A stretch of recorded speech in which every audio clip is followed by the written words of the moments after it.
સચ્ચિદાનંદ ભગવાનની જય. ઝીણા ઝીણા ભેદો જે છે ને, હા, જીવન જીવતા હોઈએ અને અનુભવમાં આવતા હોઈએ ભેદ, એ તો તરત આપણને ખ્યાલ આવી જાય છે. કારણ કે જ્ઞાન ની ચોઈસ જેને છે, મુમુક્ષા છે, એને સામાન્ય ભેદોની તરત ખબર પડી જાય. હા, થોડાક ટાઈમે ખબર પડે કે હું ખોટો દેહના ભાવમાં ગયો. પણ સૂક્ષ્મ જે ભેદો છે ને અંદર, કે જેની ખબર ના પડે ઝડપી,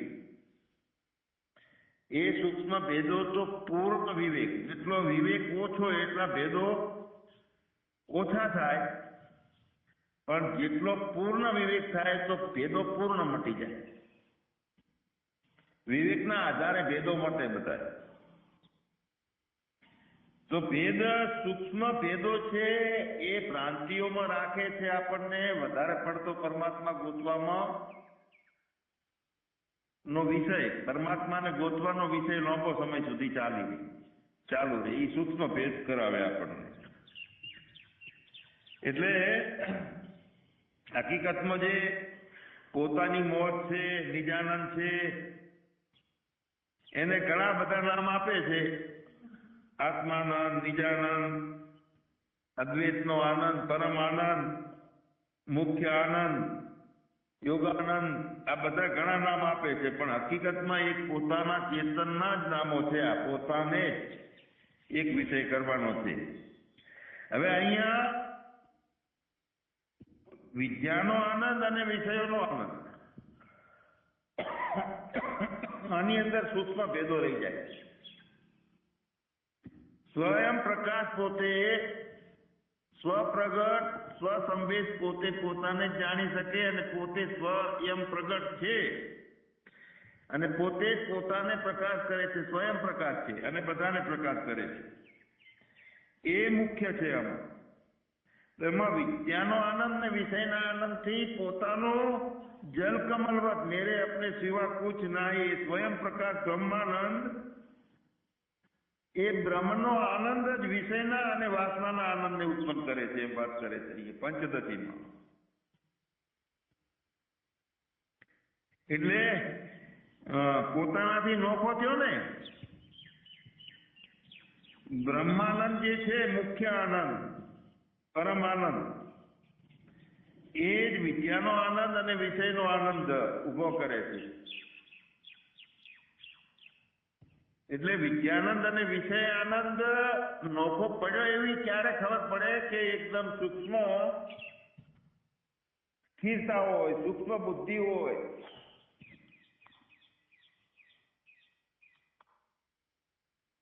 અરે આપણી સ્થિરતા થાય તો સ્થિરતાનો આપણો નોખો અનુભવ, એ સ્થિરતાનો અનુભવ છે ને, એમાં ભેદો સાચા લાગે છે, બધા ભેદો.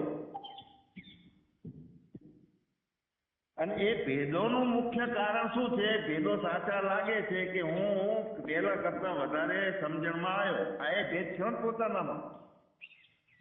અથવા તો કે મારે હજુ આટલું સમજવાનું બાકી છે. તો મૂળ તો ભેદને ભેદ લાગે છે તો જ ને, બીજું લાગે છે તો જ ને.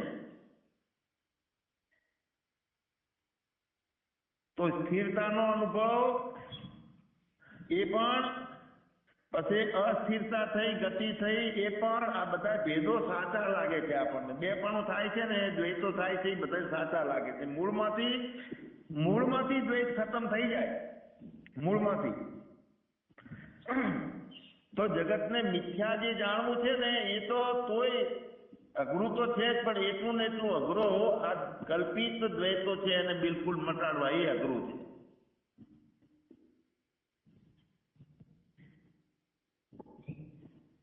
તો સ્થિરતાનો અનુભવ, પછી અસ્થિરતાનો અનુભવ, ભેદો વાળો, બંને કલ્પિત છે અને તે મિથ્યા છે, તે ખોટા છે, એવી રીતે યથાર્થ જાણવાનું. યથાર્થ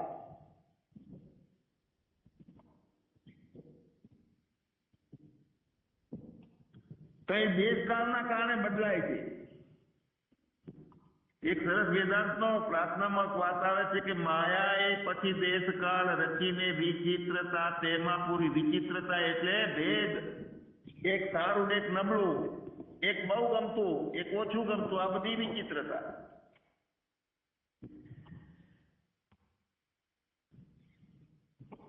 એક દ્રષ્ટાંત યાદ આવે મને, આ વલાદવાલા સ્વામી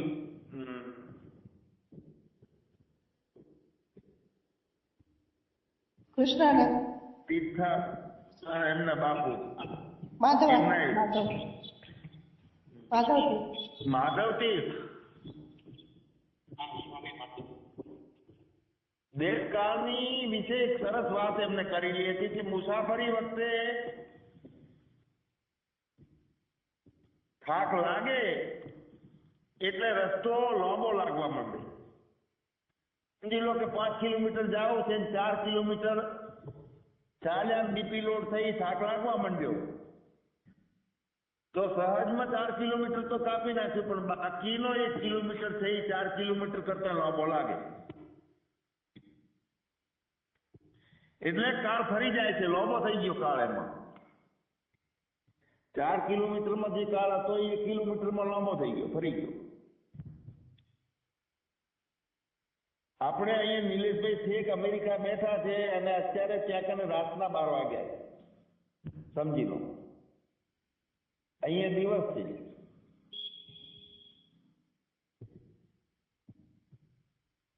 તો એટલો ફરક છે, તો કાળના કારણે ફરક છે.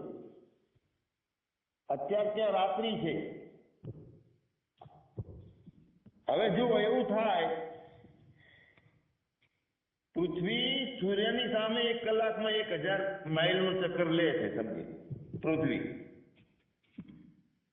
આપણે ભેદો શા માટે થાય છે, ભેદો કેમ ખોટા નથી માનતા આપણે, એના માટે આ વાત છે.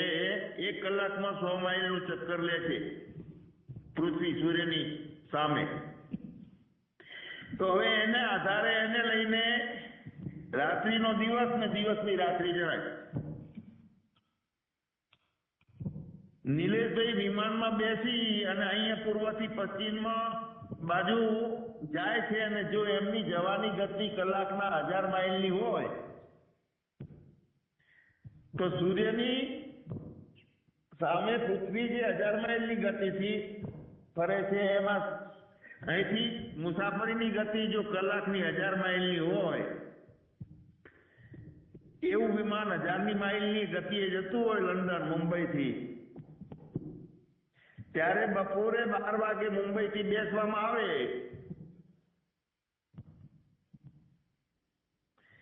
તો 24 કલાકનો રસ્તો હોય તો ત્યાં કને બપોરના 12 વાગે પહોંચે. મતલબ કે એમને રાત પડતી નથી. ત્યાં મુંબઈથી બપોરે 12 વાગે નીકળી અને લંડન પહોંચે તો ત્યાં દેશને કારણે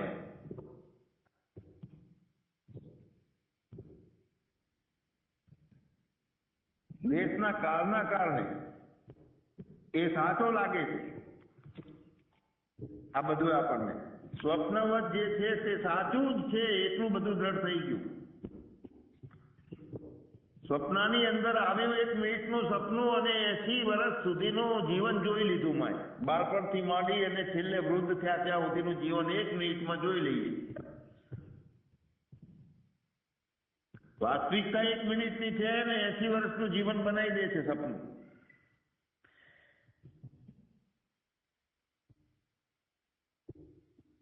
તો જેમ દેશ કાળના કારણે બધું સાચું જ છે એ લાગે છે ને, દ્વૈતો પરિવર્તન. જો દેશ કાળ નથી આપણામાં તો એ મિથ્યા છે એવી રીતે જણાય, તો ભેદો જાય. દેશકાળ ના હોય તો ભેદો ના થાય. 2 પ્રકારના દ્વૈતો ના થાય કોઈ જાતના.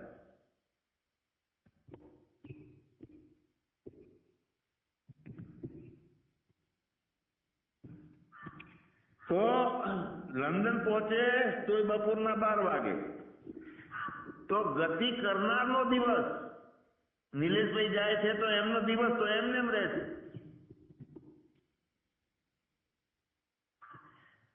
વાસ્તવિક વાત આ છે કે સ્વયં પ્રકાશ આત્મા પોતાની માયાથી જ દેશકાળની કલ્પના કરે છે. કયો આત્મા આકાશમાં બેઠો એ નહીં, હાલ જ જેને બેપણું દેખાય છે એની વાત કરું છું. દ્વૈતો સાચા લાગે છે ને એની વાત કરું છું. સ્વયં પ્રકાશ છે વાસ્તવિકતામાં તો તે પોતે, પણ પોતાની માયામાં ફસાયેલો પોતે દેશકાળને સાચા માને છે, અને સાચા ના માને તો પોતાની માયાથી પોતે દેશકાળની કલ્પના કરે છે.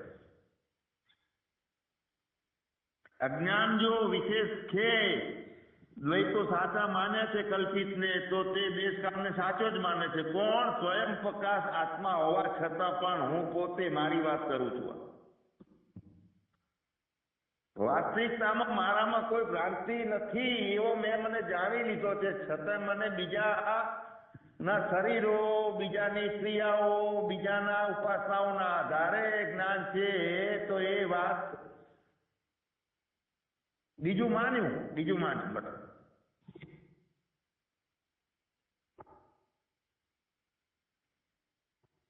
દેશકાળની કલ્પના હું કરું છું, અને આ દેશકાળ અને માયાની અંદર ફસાયો છું હું મારી અવિદ્યાના કારણે. અને હું મારા પોતાનામાં મેં ઉભા કરેલા કલ્પિત ભેદો હું જાણું છું અવિદ્યાના કારણે. મારા પોતાનામાં પોતાના કલ્પિત ભેદોને હું જાણું છું. સૂક્ષ્મતા આવે તો કલ્પિત ભેદ ખલાસ થઈ જાય.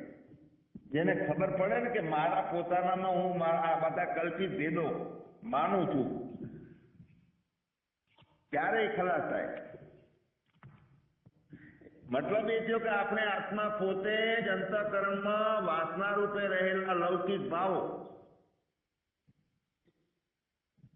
અને એ મારા કરતા જુદા છે એમ પોતાનાથી બીજા બારે માને છે, મારાથી બારે છે આ બધું. હું પોતે જ આત્મા હોવા છતાં અંતઃકરણમાં વાસના રૂપે રહેલા લૌકિક ભાવો જે મારા કરતા જુદા છે, હું જ આત્મા કરતા જુદા છે અને મારાથી બહાર છે એમ જીવડો બનીને જાણું છું. તો આ માન્યતાથી બહારનું બહારપણું અને બહાર જે દેખાય છે એ પ્રમાણેની વૃત્તિઓ, અને એ વૃત્તિઓના આધારે બધું સાચું, આવું બધું લાગવા માંડ્યું છે. વચ્ચે મૂળમાં અવિદ્યાનો પડદો છે, જીવદશા, અને એ બધું સાચું લાગે તો જ એની વૃત્તિ બને છે.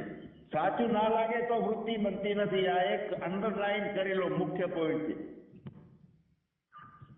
જ્યારે જે સાચું લાગે તો એ પ્રભાવમાં ખસ્યા, આપણે એના પ્રભાવમાં વસ્યા, પોતાના પ્રભાવથી ખસ્યા. હવે પ્રભાવો બધા જે છે એની અંદર એ ફસાણા છે. બે પણ ઊભું થયું, બહારના કલ્પિત ઉભા કરેલા પદાર્થો અને જ્ઞાનો એની વૃત્તિ બની. કેમ કે સાચું લાગ્યું, એ મહત્તા લાગી, પ્રભાવ લાગ્યો, મહત્તા લાગ્યો, એટલે એમાં વસ્યા અને પરમ સ્વમાંથી ખસ્યા. અહીંયા આપણે એક વાત સ્પષ્ટ આવે છે કે જ્યાં સુધી બધાના પ્રભાવોમાંથી બહાર નહીં નીકળીએ ત્યાં સુધી પોતાની પ્રભાવમાં નહીં હો, પોતાની પ્રભાવમાં આપણે બેસી શકશું નહીં. ક્રિયાઓના પ્રભાવમાંથી ક્રિયાઓ સાચી લાગે છે એટલે ક્રિયાઓના આધારે ઠીકઠાક કરવા નીકળ્યા છીએ. દેશકાળ સાચો લાગે છે એટલે હારા નબળાના ભાવો થાય છે. વિષયાનંદ અને વિદ્યાનંદ એમાં ફેર છે. પેલા કરતા અહીંયા સારું છે. શું વાત કરું, આત્માનંદ સ્વામીજીને સાંભળતા તો હું બેભાન થઈ ગયો, એવી મજા આવી. તો આત્માનંદના પ્રભાવમાં આયા, તમારા પ્રભાવ છોડી દીધો તમે. આત્માનંદના પ્રવચનના શબ્દોના પ્રભાવમાં આયા. તમે કોઈનો પ્રભાવ પકડ્યો એટલે પોતાની પ્રભા છૂટી જાય. સારા નબળાના ભેદ ખલાસ કરવાના છે. અહીંયા મને ચિંતા હતી ને પણ આનંદના ઉભરા આવ્યા તો બે ભેદો છે. એક તો મોટો ભેદ છે જે સારો લાગે છે, એ તો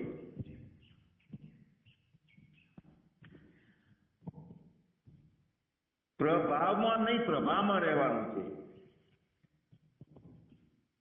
આપણા દ્વૈત લાગે છે એટલે તો કૂદકા મારીએ છીએ કે હવે આને છોડી દઈએ ને આને સાંભળીએ, મજા આવે. હવે તમે તમારામાં વસવાનું છે, પરમાંથી ખસવાનું છે, તો પરને પકડીએ છીએ. જ્યાં જઈએ ત્યાં જે કરીએ છીએ પણ પોતે પોતાને ના છોડીએ, આ મુખ્ય વાત છે. ચાહે તમે ઇન્દ્રિયોમાં જાઓ, કરતાપણું સાચું છે ખોટું છે એવું લાગે, વાસનાઓ બંધ કરવાની છે કે નિગ્રહ કરવાના છે, આ બધું લાગે તો એ એના પ્રભાવમાં લાગે. પોતાના પ્રભાવમાં પોતાની પ્રભા છે, બીજું કાંઈ નથી. સાચું લાગે છે તો જ વૃત્તિ બને છે, તે અજ્ઞાનનો પડદો છે. સાચું લાગે છે, કોને સાચું લાગે છે? તો જીવડાને. પોતે પોતાના લક્ષણને ભૂલી ગયો કે હું નિર્વિકલ્પ નિરાકાર વ્યાપક અવિનાશી છું, અજન્મા છું. એટલે આપણે સૂત્ર કહીએ છીએ कि मैं कुछ नहीं, मेरा कुछ नहीं, मैं करता नहीं, मैं मरता नहीं, क्योंकि मैं चेतन आत्मा हूं कायम के लिए. कल्पित साचू लागे ने वृत्ति थवा दे, कल्पित साचू लागे ने जीवड़ा ने वृत्ति में जवा दे. पृथ्वी, पहाड़, सूर्य, आकाश, બહારના પદાર્થો, અનુભવો, આ બધા ભાવો છે અને બધા સાચા લાગે છે, તો બધા ખોટા લાગે છે. થોડોક વધારે જ્ઞાની થઈ ગયો હોય તો ખોટા લાગે એ બધા ભાવ, પણ બે ડખો છે. તો બંને રીતે કલ્પનાઓ થાય છે. આ સાચાની ખોટાની બધી કલ્પનાઓ માન્યતાઓ જ છે. એને સાચું માનીએ માન્યતાઓને તો સપने को अपना समझा, रेत का माल बनाया. 20-20 વર્ષ અભ્યાસ કરવા છતાં મને સાક્ષાત્કાર કેમ થતો નથી? તો રેતનો મેલ બનાવીએ છીએ. એટલે કાયમી અને ટેમ્પરરી એવા મનોરથોની કલ્પનાઓ છે આ બંને.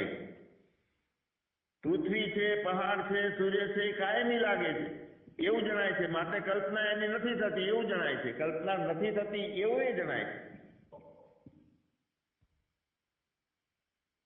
તો કલ્પના ન હોય ત્યારે પણ રહે છે અંદર. તો બેપણાના કારણે આમાં કલ્પનાઓ નથી રહેતી. ના કાયમી છે એ ભાવ તો રહે છે, કાયમી છે એ ભાવ એ દેશ.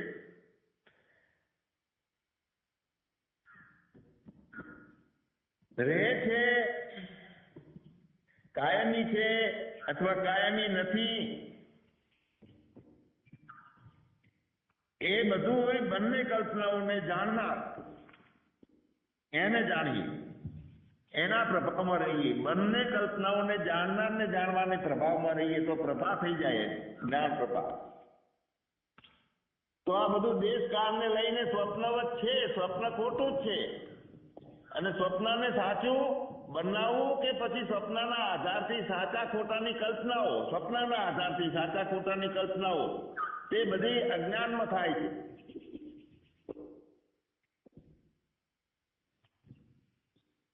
ચેતન સિવાય કાંઈ નથી, એનામાં કાંઈ પેઠું નથી, એમાં કાંઈ પેસવાનું નથી. અને એ એક દશા પોતાની જ દશા, પોતાનાથી જ પોતાની દશા, સપનાઓથી નહીં. કર્મો, ઉપાસનાઓ, શરીરો, આ બધા સપના છે. સપના એટલે અપના નહીં, अपना એટલે પોતાનો આપા. मेरे अपने सिवा कुछ नहीं. હવે અહીંયા અજ્ઞાની કહે છે કે મેરે સપને સિવા કુછ સચ્ચા નહીં. સપના જ બધા સાચા, ક્રિયાઓ સાચી, શરીરો સાચા. તો પોતાનાથી સપનાઓથી નહીં, ક્રિયાઓથી નહીં કઈ જાણવાનું, પોતાને પોતાનાથી પોતાનામાં પોતાના રીતે જાણવાનું. પ્રભાવ પોતાનો જ, બધાને છોડવાના, બધું છોડવાનું, બધું છૂટી જાય તો પ્રભાવો બદલવા નહીં. બેપણાના કારણે પ્રભાવો બદલાય. દ્વિતીય ભાવ છે એટલે પ્રભાવો બદલાય છે. પ્રભાવ જો સ્થિર બની જાય તો તે પ્રભા છે, અને કાયમ સ્થિર બની જાય તો તે જ્ઞાન પ્રભા છે. તો આવી જ્ઞાન પ્રભા છે તે જ પોતાનું સામ્રાજ્ય છે. ત્યાં પ્રેમ છે, ત્યાં આનંદ છે, બીજા કોઈનો પ્રવેશ નથી.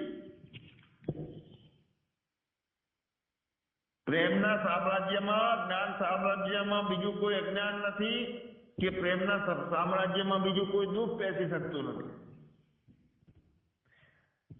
તો આપણે કામથી રહિત હોઈએ, અજ્ઞાનથી રહિત હોઈએ તો અજ્ઞાનના સામ્રાજ્યમાં પલ્લે પડે આપણું. કામનાથી રહિત હોઈએ તો પ્રેમના સામ્રાજ્યમાં પ્રેમને પકડી શકાય. બીજા પર આધાર નહીં, બધા આધારો છોડવાના. ત્યાગે ને કે અમૃતત્વ માનતું એટલે બધું ખરી પડે. તો ત્યાગના પૂર્વે કીધું છે કે ન કર્મણા, ન પ્રજયા, ન ધનેન. એનો મતલબ કે કર્મ પણ નહીં કોઈ દિવસ વચ્ચે જીવનમાં. ના વસ્તુના આધારે મને જ્ઞાન થાય છે કે ના ઉપાસનાઓના આધારે થાય છે. ચિત્તની અશુદ્ધિ તો પોતે આત્મા શુદ્ધ, તો ચિત્તનો વિષય છે. ચિત્તની અશુદ્ધિ, ચિત્તની શુદ્ધિ એ પૂર્ણ જ્ઞાનની અંદર પોતે નાટક કરે છે કે પોતે સાચું માને છે, એ પોતાનો વિષય છે. બીજું જોઈએ તો પ્રેમ પ્રગટ ના થાય, બીજું જોવાનું થાય છે તો. કારણ કે આ પ્રેમ છે અલૌકિક તત્વ છે. પ્રેમની અંદર પ્રેમની નિવૃત્તિ થતી નથી, પ્રેમની અંદર પ્રેમનો બગાડે થતો નથી, પ્રેમની અંદર પ્રેમનો વિકારે થતો નથી, પ્રેમની અંદર પ્રેમની ક્ષતિ થતી નથી, કે પ્રેમની અંદર વધારે પ્રેમ ઉમેરી શકાતો નથી એટલે પૂર્તિ થતી નથી. કામનાની પૂર્તિ થાય, જિજ્ઞાસાની પૂર્તિ હોય, પ્રભાવોમાં પૂર્તિ હોય, ક્ષતિ હોય. અલૌકિક જ્ઞાનમાં, અલૌકિક પ્રેમમાં કોઈ પૂર્તિ નથી, ક્ષતિ નથી. પૂર્તિ અને ક્ષતિ આ ભિન્નતાનું જે જ્ઞાન છે એવો ભાવે નહીં પોતાનામાં. હું પ્રેમી છું તો પ્રેમી છું એ પ્રેમને ખાઈ જાય છે. પ્રેમ જે છે એ અજ્ઞાન બનીને પ્રેમી થઈ ગયો તો પ્રેમીને પ્રેમ ખાઈ જાય. તો પ્રેમ ખાઈ જાય તો એ જો અવિદ્યાનો ઉભો થયેલો પ્રેમ હોય તો તે વકરી જાય. એ પ્રેમીને ખાઈ જાય. આત્માને પોતાના તાબામાં લઈ લીધો અવિદ્યા સાથેનો પ્રેમ હોય તો એ પ્રેમ છે પ્રેમીને ખાઈને વકરે.